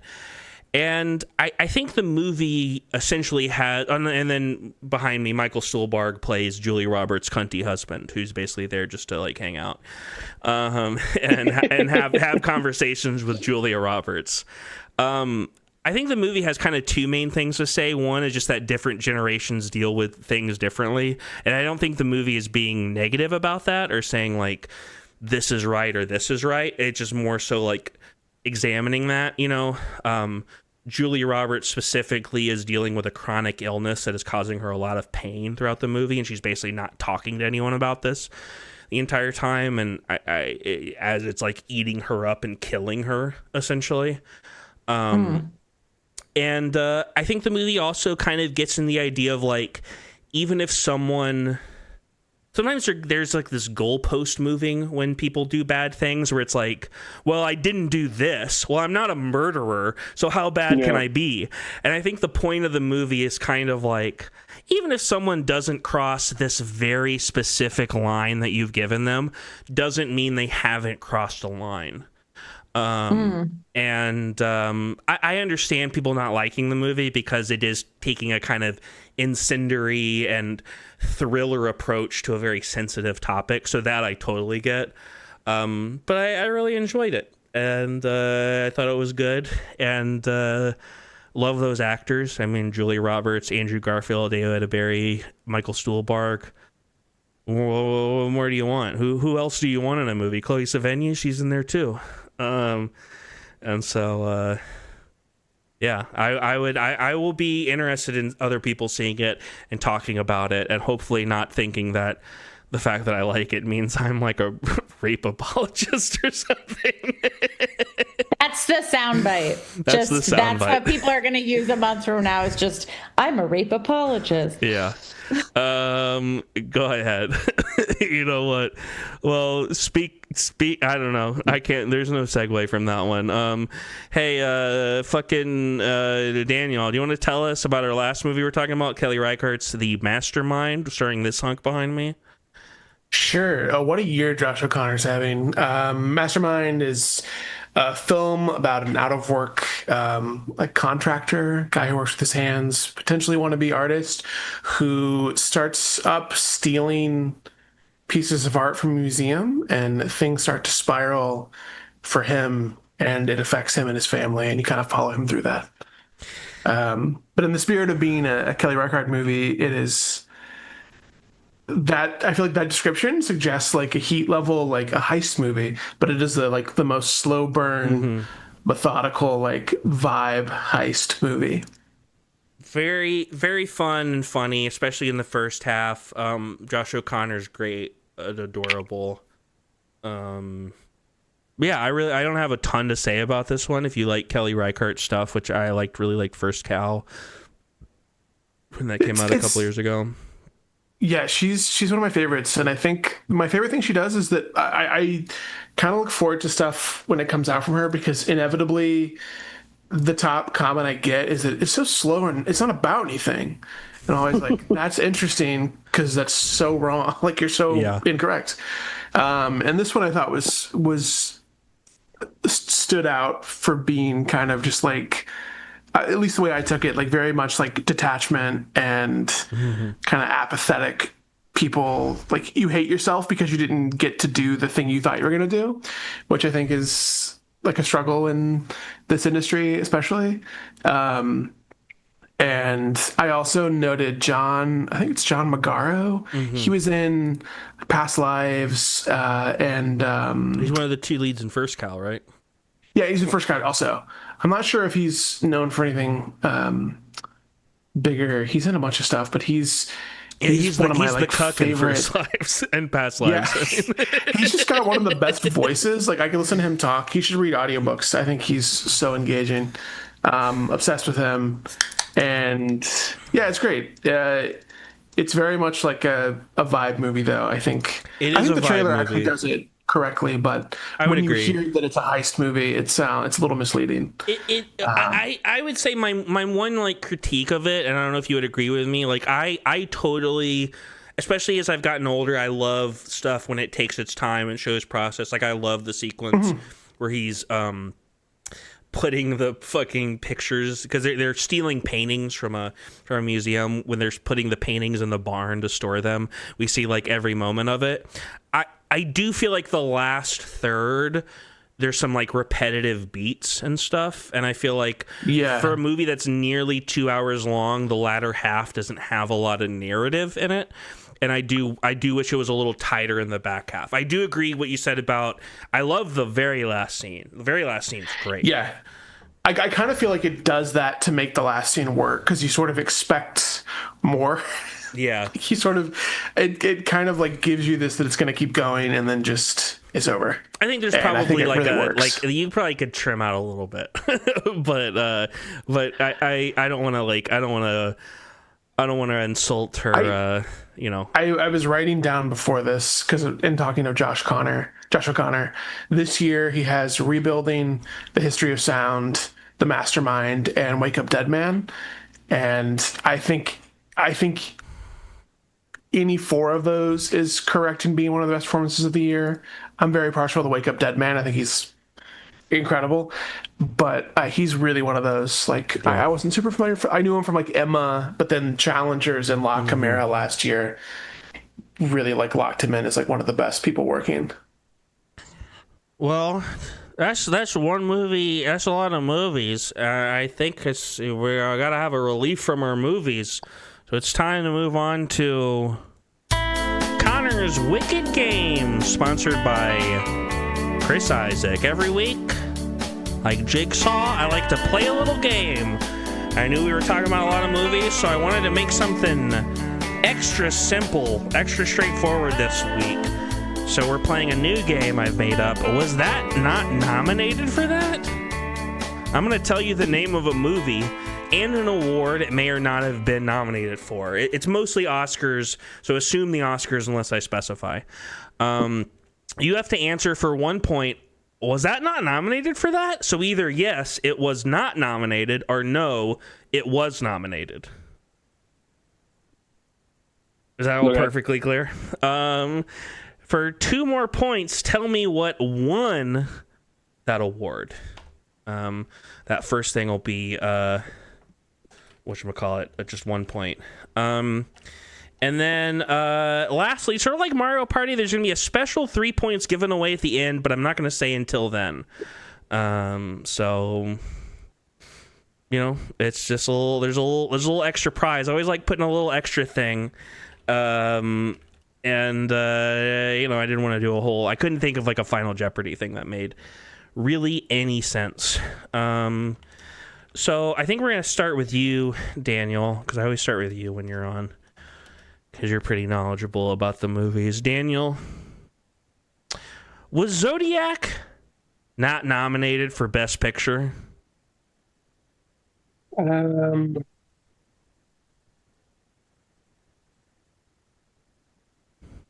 I think no. No, it was nominated for Best Picture? No,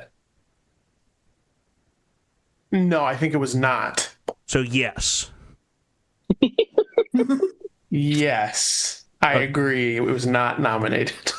All right, and what do you think won that year? No Country for Old Men. Scott?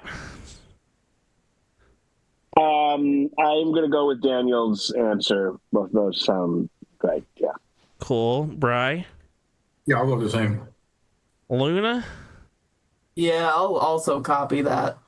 And Daisygreen? You're muted. Yeah, I'll go with the group. That is correct. Zodiac was not nominated for Best Picture, and No Country for Old Men did, in fact, win. Both great movies. But Zodiac... I can live with that. I can live with. But it was when did the Oscars become 10 movies? Because I feel like a year or two later, pretty. Zodiac should have been nominated. I think it got 0 nominations. It still pisses me off when I think about it.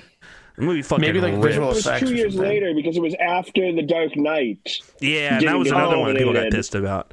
That was like, and then like, literally the next year they're like, okay, we'll nominate more movies. Scott, was Adam Sandler for Uncut Gems not nominated for Best Actor? Yes, he was not nominated for Best Actor. And who won?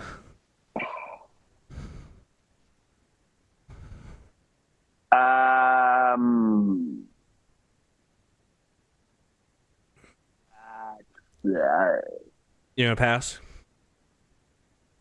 Yeah, I can't think of it. Bri? Yeah. Yes or no? Yes. Okay. And what do you think? Who do you think won? I can't think of who it was. Luna? Yeah, no, I agree. Yeah, he definitely did not win. Or is not nominated. I forget the year that movie came out, so I also don't know who could have won Best Actor that year. Daisygreen? Yes, he was not nominated. I'm trying to think of any other movies from that time period, but I can't remember who would won. Daniel? Yes, not nominated. My confusion is I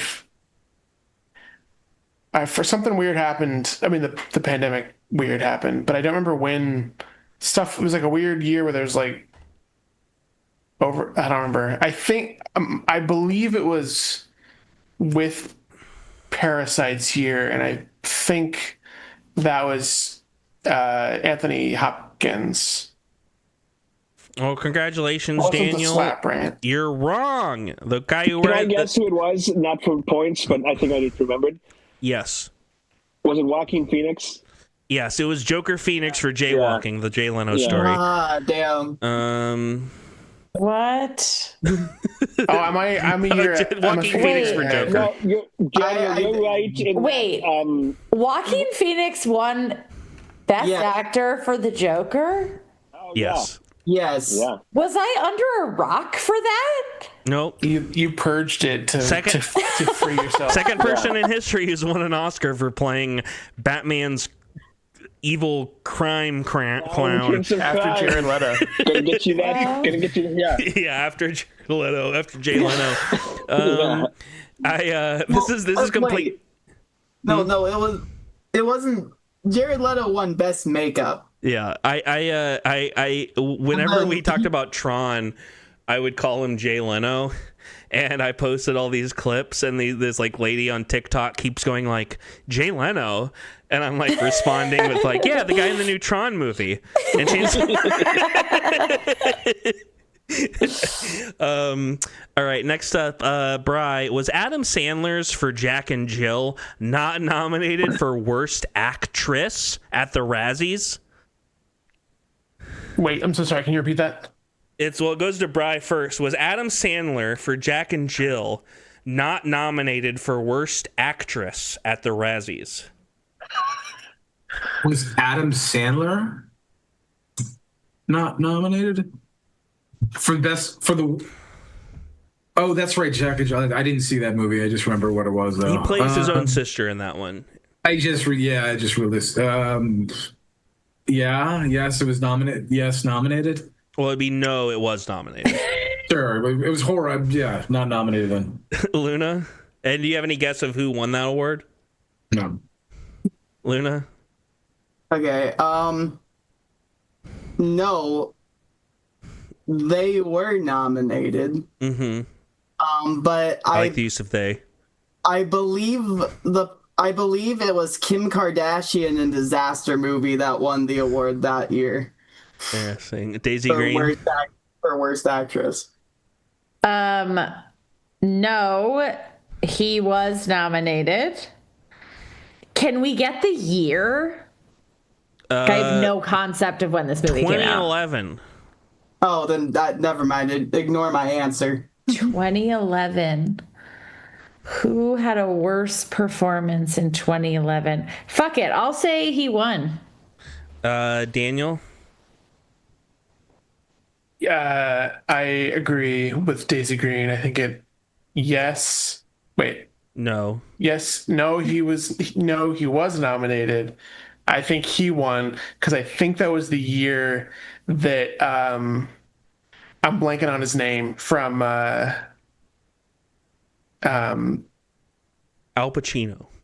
No, the Bad Boys. Another actor was nominated for playing a woman as well that year at the Razzies. Martin Lawrence? Yes, I think that was the same. Unless maybe it was just another year, but I think No, that sounds right. I think that was the year a Big Mama's movie came out, which is great, insane year. I'm going to say no. He was nominated, but he won. Well, yeah, he was nominated, and he did in fact win. Next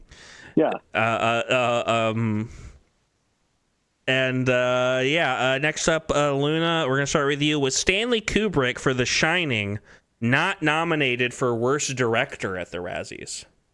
Worst Director? Mm-hmm. Oh, okay. Oh God,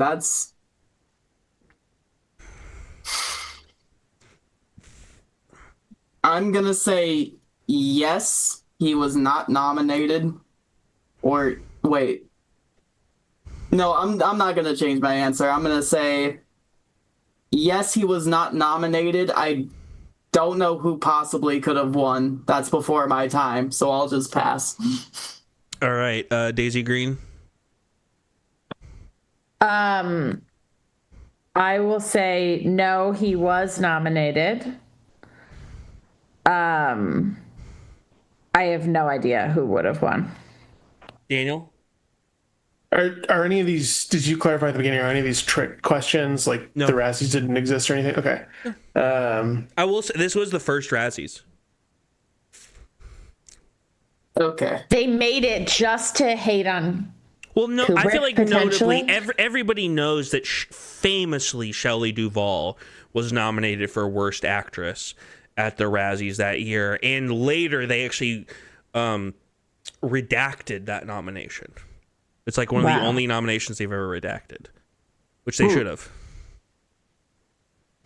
I'm gonna say yes, no, he was nominated. Mm-hmm.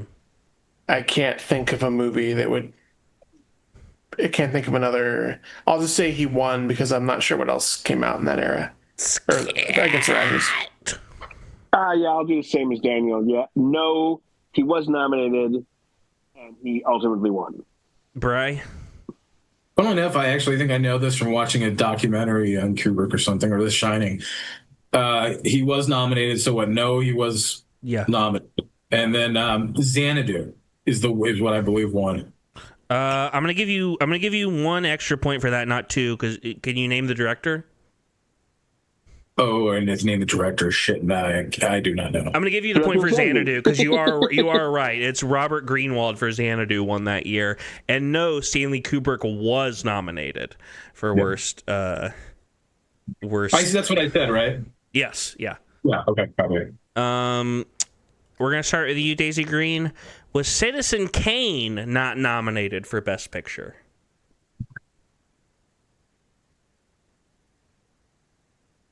That seems crazy. No, it was nominated. What do you think won that year? What year was that? 41. Ooh, tough year.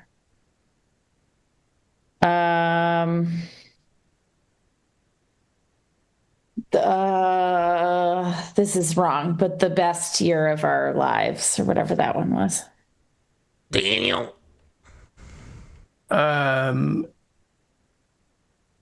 Wait. No, it was nominated. Okay. And it was I believe it was how no wait, that's the wrong. No, it's the same movie. I think it was how green is my valley? How green was my valley? Okay. I think it's the John Ford one, I think. Scat.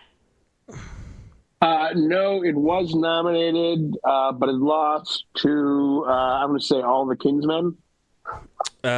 Bri? I'm gonna go with Daniel's answer. Okay. Solid answer. Luna? I think I'm also gonna go with Daniel's answer. Well, good thing you did, because it's completely right. No, it was nominated for Best Picture, but it lost to John Ford's How Green Was My Valley. I only know that because I had to do the write-up for the SMC email during the John Ford. Funny. That's kind of the main reason I know about it, is because he was a fucking John Ford freak. Daniel, was George Lucas for Star Wars not nominated for Best Director? Embarrassing to start.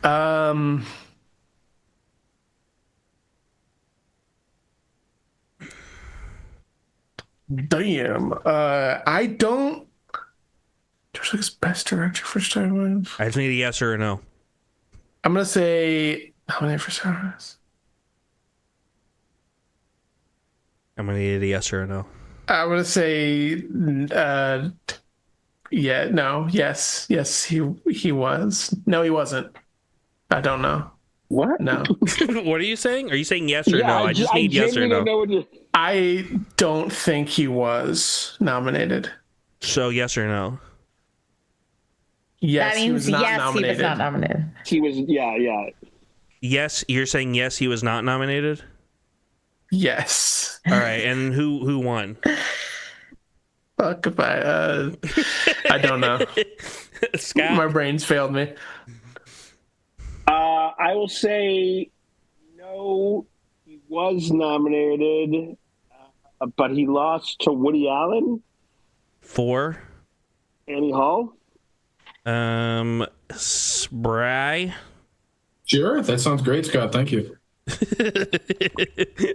Luna?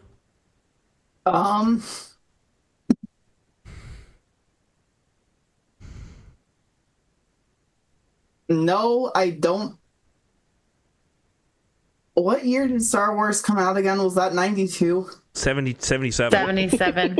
77? You're off by like 15 Okay, years. Wow. Yeah. The franchise was over. I have somehow time traveled. But they were about to come back out again, so. Okay, Yeah, in that case, I'm just going to copy Scott's answer too, because I want to retroactively copy it just because it feels the confidence was there. You unfortunately cannot. Daisygreen? I'm going to say yes, he was not nominated. And I will say Annie Hall won. The director being? Woody Allen. Well, no, he was nominated, but in fact, Woody Allen, who gets a from me, he did in fact win for Annie Hall that year. Speaking of, I gotta stop this. Speaking of creeps, Bri, for Rosemary's Baby, was Mia Farrow not nominated for Best Actress? I think yes, she was nominated, and then But that doesn't make any sense to me. What you just said. I don't. Your game is worded so weird. So did she win it or not? If she was nominated, you say... You have to say no, she was nominated. No, she was nominated. Okay, and then who won? I don't know. Luna.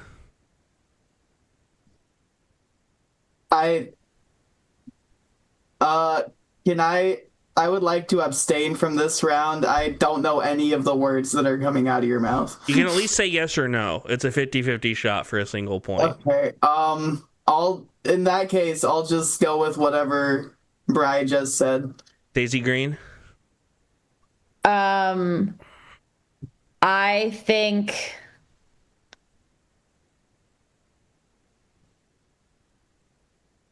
yes, she was not nominated.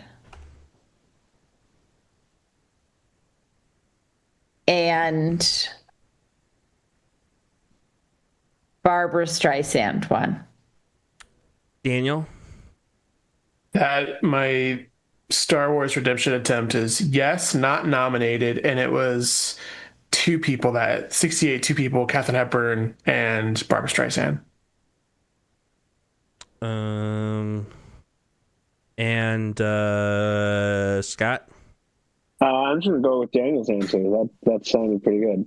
Well, I have to double check. You guys are both getting at least one extra point because it was definitely Katharine Hepburn for The Lion in the Winter. I don't think she shared it with anyone though. Let me double check though, just in case. If you did, that's crazy. You got that exactly right.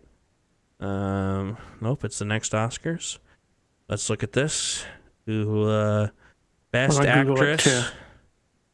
Yeah, you're right. Okay, so that's another point for each y'all. That's crazy. Luna, was Charlie Chaplin for The Great Dictator. Wait, was Mia Farrow yes nominated or no nominated? She was yes, not nominated. Okay. Luna, was Charlie Chaplin for The Great Dictator not nominated for Best Actor?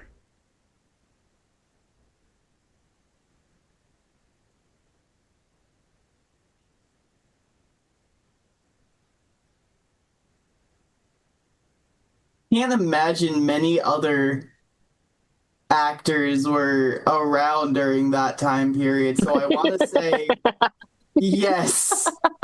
He was nominated. Okay. And he won. Because he was the only one. Yeah. Daisygreen? That was what I was thinking too. He was the only guy. So, no, he was nominated and he won. Daniel? No, he was nominated, but I think Jimmy Stewart won that year. I don't remember what movie. Is that a point? Is that the name of the movie? A point. I'll give you a point for the actor and a point for the movie, basically separate. Then I would guess 19. Fucking 1948. Philadelphia Story. Scott? Yes, he was not nominated, and I have no idea who won. Bri? Yes, he was not nominated, and I have no idea either. Well, Daniel was completely right. No, he was nominated, and the winner went, but the winner was James Stewart, old Jimmy Stewart, for the Philadelphia Story. Wow. I definitely skipped over someone starting at some point. I think I skipped over maybe Scott starting last turn or something. So we're gonna go back a second, and Scott, you're gonna start with this one, and then the last one we'll do Daisygreen, because there were 10 questions, so it should have ended with Daisygreen. So something's going on here. Scott, was Barbra Streisand for The Prince of Tides not nominated for Best Director? Yes, she was not nominated for Best Director. And who won? I don't know who won. Bri? Yeah, the Dell copy scouts. Luna? Yeah, copy and paste for Scott too. Daisygreen? Yes, she was not nominated. Mm-hmm.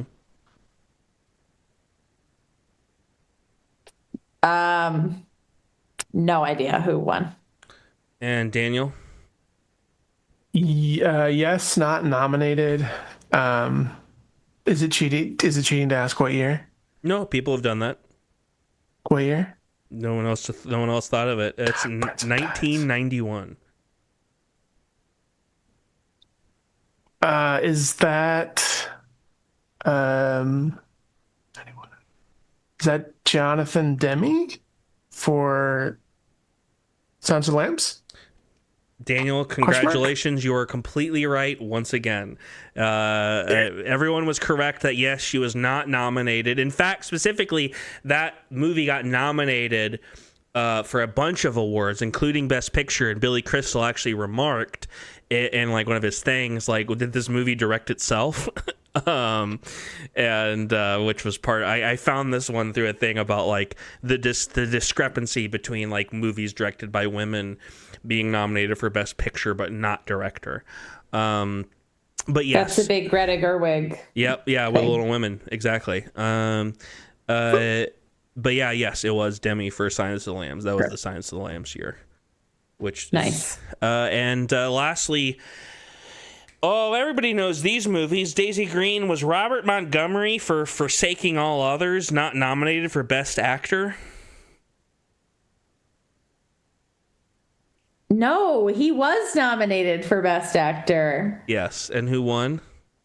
What year? This great movie that everybody knows came out in 1934. Andy won. Good for him. Daniel?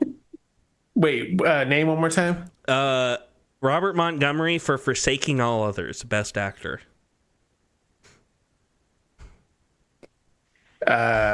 Forsaking All Others. I'm gonna say yes, not nominated. I don't know another thing. What year was that? 34. I'm not confident in any other films at the top of my head for that. Scott?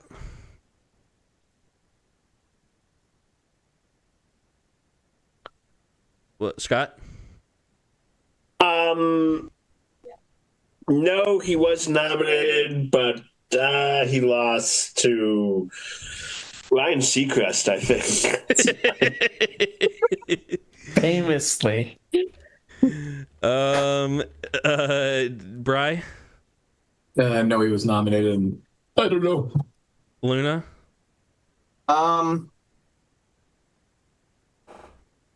Yes.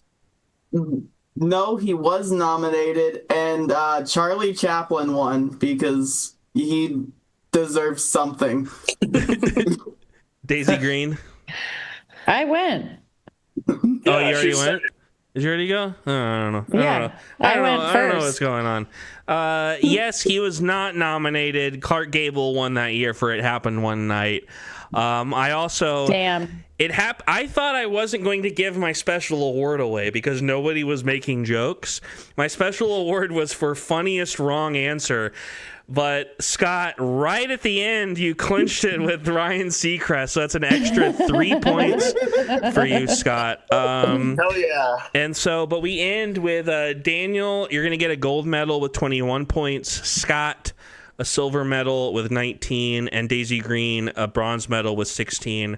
Brian, Luna, y'all had 14 and 13, so it was pretty close. And we obviously always appreciate a contender. I got fucking Star Wars wrong. It's embarrassing. You're the Star Wars guy. That really locked me up. I was like, wait, no, there's no... He didn't. I don't think... Yeah, that's rough. Scott, do you got your little segment?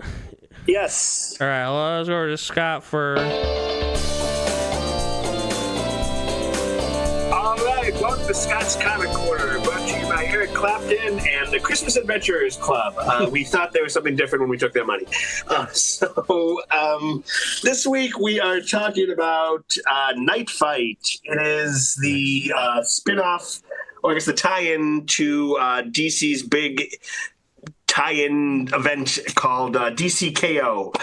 In that it's essentially a fight tournament between heroes and villains. Whoever wins becomes King Omega and can fight Darkseid. Somebody who will definitely not win that is Batman, because he died in the first issue of that. Spoilers. Yeah. But apparently they killed him off to send him to this his own world where he has to fight other Batmen. His sons, essentially. So Tim Drake, Jason, and Damian have become Batman, and he's going to have to fight them. This issue was just the first one, kind of sets up the premise. We don't quite know why he's where he is, other than that he died in that tournament and it sent him there for some specific reason, and why he's fighting them. But it was a good setup. It's written by Joshua Williams, who is currently writing the Superman run, which I really enjoyed. And I know he's been involved with Scott Snyder in the architecture of this whole KO event. So I think if you like Batman, you're gonna like this series. So check it out. Oh yeah. Well, anybody got anything else? I love motherfucking End of Genocide and Palestine, Sudan, everywhere else. Me and Luna have actually been watching the new Vince Gilligan show, Pluribus, which is really good so far. It's so good. It's annoyingly good for a pilot. The pilot's really good. I'm not going to actually explain the premise. If people don't know the premise, you should just watch it. Go into this blind for sure. And it's so good. I will make a movie plug for Splitsville. Yeah. Oh wait, I just watched that today. That literally was going to say that. It's so good. Yeah. My review is that it has the best fights action scene of the year. My review right next to the submarine sequence from Final Reckoning. Oh, nice. Best fight choreography I've seen maybe ever, and also both goldfish scenes I think are the hardest I've laughed in a movie since I can remember. If this is all you know of the movie and then watch it, you're going to be so confused. Hell yeah. It's like a screwball comedy. It's so and good. I love a screwball comedy. I'm so favorite genre. I was so over the moon to watch this movie. Oh yeah. I haven't seen Madam Web, but it feels like Dakota Johnson is still Madam Web because the web she is You haven't seen tangling. Madam Web? That's wild. Wait, hold on. I forgot to Yeah, change. that's it. Connor can help you with that. I forgot to change my background. Yeah, I can help you. I can help you I've out with only that. seen it behind Connor. That's actually the best way to see it, honestly. You probably went the right route. This episode's gonna go for another 2 hours, and it's just gonna be everyone's gonna leave, and all the seats are gonna be empty, and Madam Web will play behind. Just Madam Web. I will also say about Pluribus. One of the guy in the second episode, the Kaumba, he's one of my neighbors. It was really cool, and I didn't recognize him when I first watched it because he's so different. Like he is not like that at all in real life. So when I first saw him, I was like, "What the fuck? Like that looks like Samba, but is it Samba?" And it was, which is crazy. I hope we'll talk about it in a few weeks, but I also got to see Wake Up Dead Man, and not a surprise, I loved it, but I am like kind of shocked that it's the closest thing since Midnight Mass to being the most interesting take on modern religion. Nice. That I've seen, like in really surprising ways. It's very, very good. I know for sure. I don't think we'll do another one. Normally we do 2. But I think because my parents I'm kind of doing Christmas early this year, we're going to wait for the second one until January, but we're definitely going to do another one of these episodes. And I think we'll definitely throw in Wake Up Dead Man. I think, Wicked we'll talk about. Mighty Supreme will be out at that point, and we'll talk about that. And there's a couple other movies I was thinking about. Cool. I want to share 2 movies. One that will probably get awards recognition, one that probably will not. It Was Just an Accident and Predator Badlands. You can decide which one is which.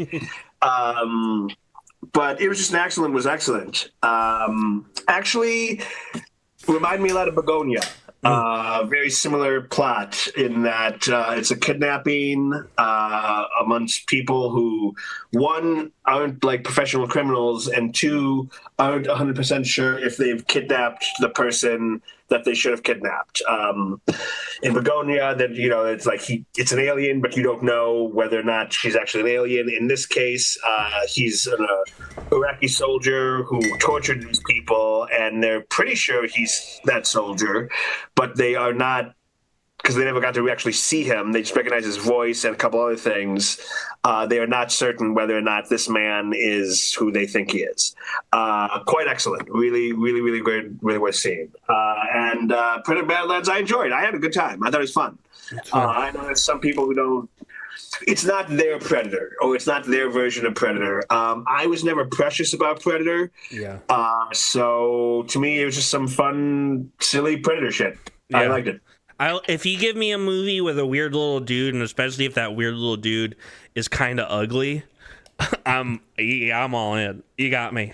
Like if you got a pack of buddies and there's a weird little guy there and he's kind of ugly, count me in, bro. I'm fucking there. Next up in 2 weeks, we are starting our sequel to Twin Peaks Club, James Bond Club. We're talking about the first 2 movies, Dr. No and From Russia with Love, and the Casino Royale episode of the Climax show. You can actually get this on YouTube. In the 50s, before any of the movies, 8 years before any of the movies, the TV show Climax was an anthology show, got the rights to Casino Royale and adapted it as an hour, Americanized it with the CIA agent Jimmy Bond. And so I've never seen it, so I'm going to watch it for the first time. We actually just watched Dr. No the other night, which was really fun. Like literally last night. That'll be next. And then, I thank Bri here for composing our outro. You should follow us, CinemaCurse666 on TikTok and Instagram. Smash that like button, like and subscribe. Share this movie with your local projectionist. That's a pretty good one. Alex. And Alex. Thank you, Alex. You got me in for VistaVision one battle after another for free. Thank you. That's it.